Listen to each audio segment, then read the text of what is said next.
Акматовдордун үй бүлөсү айылда жашайт.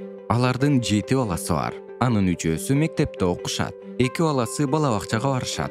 Акматовдор 2 баласы үчүн бала бакчага бир айга 800 сомдон 1600 сомго чейин төлөшөт.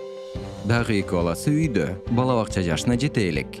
Акматовдордун үй бүлөсүндө эч ким маяна алып иштебейт жана мамлекет тарабынан жөлөк пул албайт.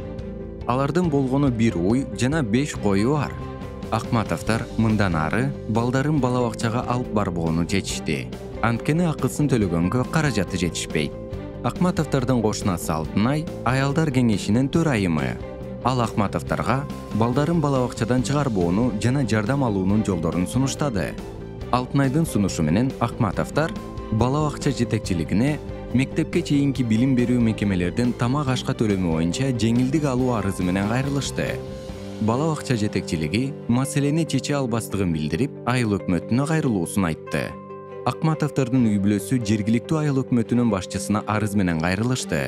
Айыл өкмөтү бала бакча бюджети республикалык бюджеттен тургандыктан, Акматовдун үй бүлөсүнүн арызы боюнча атайын түзүлгөн райондук комиссияга сунушун берди. Комиссия мектепке чейинки билим берүү уюмдарына тамак ашка төлөө боюнча жеңилдиктери жөнүндө жобосунун негизинде Акматовдордун үй бүлөлүк абалын карап чыгып, чечим чыгарды. Комиссиянын чечиминин негизинде Акматовдордун 2 баласы 50% жеңилдетүү менен бала бакчага бара баштады.